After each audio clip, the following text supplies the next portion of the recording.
Hello, and thank you for your interest in the Proteus Consortium. The Proteus Consortium aims to optimize the use of patient-reported outcomes to ensure that the patient's perspective is effectively captured and can be used to inform research and practice. In this presentation, we focus on the use of patient-reported outcomes in clinical trials. I'm Michael Brundage. I'm the co-principal investigator of the Proteus Consortium, and I have the privilege of presenting the slides today along with the project PI, Dr. Claire Snyder. I'm a radiation oncologist and health services researcher and director of cancer care and epidemiology at the Queen's Cancer Research Institute at Kingston, Ontario. Dr. Snyder is a PhD outcomes and health services researcher and professor of medicine, oncology, and health policy and management at Johns Hopkins Schools of Medicine and Public Health. Proteus was initially funded by the Patient-Centered Outcomes Research Institute and has continuing funding from Genentech. As illustrated in this slide, this is one of several planned presentations about Proteus. This talk is highlighted in the yellow box at the top of the slide and is an introduction to the Proteus tools. The Proteus Consortium consists of several member organizations and is designed to disseminate and implement these tools. If you'd like to learn more about this aspect of the consortium, we invite you to watch the presentation entitled Introduction to PROS and Proteus. As shown in the bottom two boxes on this slide, we have, or will soon have, a series of presentations devoted to each of the 6 Proteus tools for those who want to learn more about each of them. And for those of you who want even more detailed information, we have, or will soon have, presentations that provide recommendations for applying the tools in practice. These presentations can be found on the Proteus website, theproteusconsortium.org. We'll spend the rest of this talk providing an overview of these 6 Proteus tools.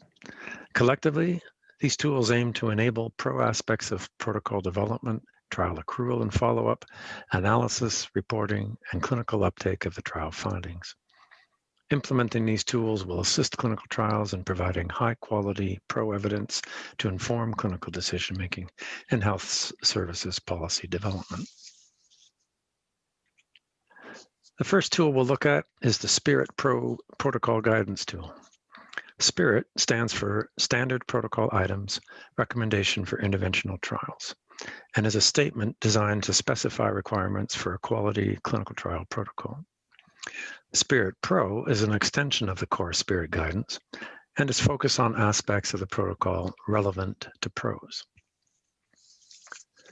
Getting clinical trials optimized starts at writing a quality trial protocol, and the SPIRIT Pro tool is designed to ensure that critical aspects of the PRO study are included in that protocol. The tool recommends items to address where PROS are the primary or key secondary outcomes. The details of the SPIRIT Pro guidelines can be found in this publication by Dr. Melanie Calvert and colleagues, and this slide acknowledges the co-authors who contributed to the project. The SPIRIT Pro working group was born out of initial work done by the ISOQOL Best Practices for PROS and RCTs, the Protocol Checklist Task Force, whose members are shown on this slide. This slide summarizes the first 2 groups of recommendations relevant to the PRO elements of protocol. The introduction section of the trial protocol should describe the PRO-specific research question, the rationale and objectives or hypothesis, including the PRO domains relevant to the trial intervention. In the methods, any PRO-specific eligibility criteria should be stated, and the PRO domains and measurement metrics should be made clear. Further, several recommendations are made regarding data collection, management, and analysis, including that the protocol should describe the PRO measure and its psychometric characteristics, include a data collection plan, specify language versions, state and justify the use of proxy reporting if relevant, and specify strategies to minimize missing data and to address missing data in the analyses. Given the increasing prevalence of the use of PROs in clinical practice, the protocol should state if the PRO data will be monitored to inform clinical care. The second tool guides the selection of the questionnaire or questionnaires to measure the relevant patient-reported outcomes. It's critical that a PRO measure assess outcomes in a valid, reliable, standardized manner. To aid selection of a PRO questionnaire that achieves these objectives, the International Society for Quality of Life Research developed minimum standards for measures to assess PROs in patient-centered and comparative effectiveness research studies, such as clinical trials. The publication summarizing the ISAQOL minimum standards was published in the journal Quality of Life Research in 2013. The ISAQOL minimum standards were developed under the leadership of Drs. Bryce Reeve and Zishan Butt with the collaboration of a scientific advisory task force whose names are displayed here. The standards describe the attributes of a questionnaire to measure PROs effectively. These include having a clear description of the concepts covered by the questionnaire and how the items assess these concepts, evidence that supports that the measure assesses the concepts reliably and validly, guidance to aid the interpretation of the PRO scores, meaning translations available for studies where more than one language version is required, and information regarding the time and resources required for patients completing the questionnaire and the study team for managing the process. The third tool in this series guides the analysis of PRO data once the trial is ready for creation of a statistical analysis plan. It's critical that PRO data are analyzed appropriately for the PRO research questions addressed by the study. Since many different approaches to such analyses are available, and it's often unclear which approach is best, this tool provides a taxonomy for PRO research objectives and a framework for linking those objectives to the appropriate statistical methods. The recommendations in this tool were developed by a consortium called SISAQOL, which stands for Setting International Standards in Analyzing PROs and Quality of Life Endpoints. The consortium published its initial recommendations in Lancet Oncology in 2020. The SISAQOL recommendations were developed under the leadership of Drs. Bottomley, Pei, and Combs, with the support and collaboration of the consortium members whose names are shown here. The recommendations made by SISAQOL fall into three main categories. The first of these, shown on this slide, is recommendations regarding the choice and clarity of the research objectives for each PRO domain. These include broad objectives, such as demonstration of treatment efficacy for a PRO endpoint, and specific objectives related to a comparison of treatment allocation arms, for example, testing a superiority hypothesis for a PRO endpoint. If, in addition to between-arm comparisons, within-group objectives are relevant to the study, then the assumptions or anticipated within-treatment PRO findings should be made clear. And based on these assumptions, the specific within-arm objective should be made clear, since the appropriate statistical method will depend on the endpoint of interest, be it time to event, proportion of responders, or other objectives shown here. The second category of SISAQOL recommendations relates to the appropriate statistical methods for the research objectives. For example, Cox proportional hazards analyses are recommended for time to event objectives over the log rank approach, and linear mixed models are recommended for magnitude of event objectives and to describe PRO response patterns.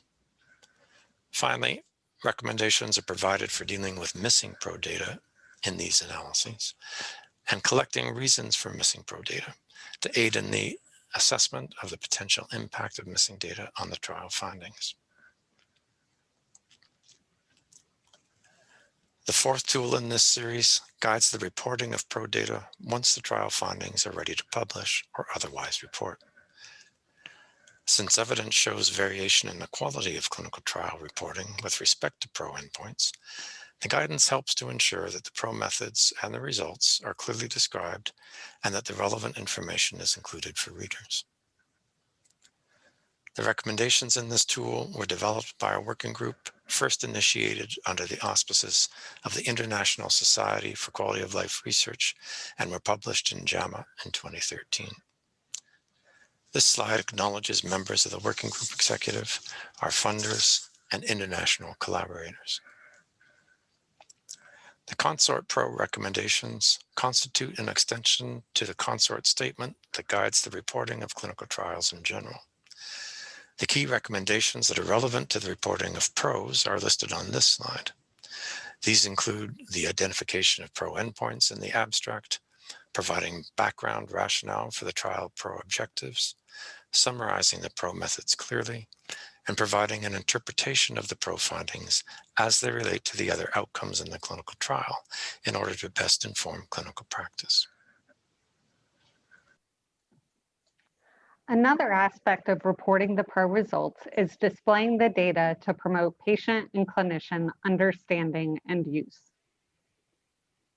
By providing evidence-based and stakeholder-driven recommendations for graphically presenting pro data, the hope is that patients and clinicians will be better able to understand what the pro scores mean and therefore better able to use the pro results in practice. These recommendations were published in the journal Quality of Life Research in 2019. Dr. Brundage and I led development of these recommendations through a modified Delphi process. We were fortunate to have the input of a multidisciplinary project team along with the guidance of a stakeholder advisory board. The project team and stakeholder advisory board were joined by the Delphi meeting participants in developing the specific recommendations.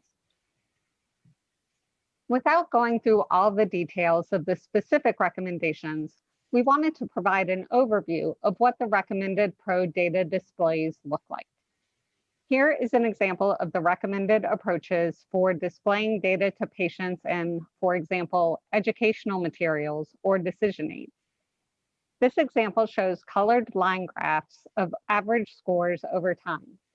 It includes clear labeling to indicate that higher scores are better for the function domains, but that higher scores indicate greater symptom burden and are worse for the symptom domains. Notably, domains with different scoring directionality are separated. The y-axis is labeled with descriptors to help users understand what the pro scores mean. For pro measures where such information is available, the recommendations suggest including these labels. They also help with interpreting score directionality. Here is an example of the recommended approaches for displaying data for clinicians and researchers, for example, in peer-reviewed publications. This example is in black and white, which remains common for printing in many places. Many of the same attributes for the patient display are included here, such as the labels for directionality, the separation of domains with different scoring directionality, and the labels along the y-axis. In addition, for presentation of pro data for clinicians and researchers, the recommendations include use of a symbol, in this case a cross, at each time point where the difference between treatment arms are clinically meaningful. It is not recommended to use an asterisk for this purpose, as it is commonly associated with statistical significance. For statistical significance, the recommendations suggest using confidence limits at each time point and possibly a p-value for overall trends over time. Both the indicators of clinical importance and statistical significance should be explained in the figure legend. And finally, the last of the Proteus core tools provides a user's guide for clinicians who are reading an article that reports pro findings. The tool is primarily directed at clinicians who may not be experts in the pro field and provides a checklist to help them assess the quality of pro research studies. The article reporting the checklist was published in the Mayo Clinic Proceedings in 2014. This is the author team who developed the clinician's user's guide. The article was endorsed by the board of directors of the International Society for Quality of Life Research. Many of the items in this checklist should sound familiar by now, as the checklist suggests clinicians look for the same information in the clinical trial publication that the prior tools and guidance documents suggested the researchers and clinical trialists implement. For example, the clinician's checklist asks about whether there was a pro-hypothesis, whether the authors have supported the validity and reliability of the pro-measure used, and how missing data were handled. The checklist goes on to ask questions such as whether the findings were put in a clinical context and whether the patients included in the trial are representative of the types of patients the clinician sees in his or her own practice. So we have now gone through the 6 core Proteus tools to provide a basic introduction of what they are and what they cover. For those who want additional information, we have, or will soon have, a separate presentation that provides more detail regarding the recommendations for each of the 6 core Proteus tools. These presentations are meant to provide sufficient information for someone who might be reviewing information, but not necessarily applying the recommendations themselves.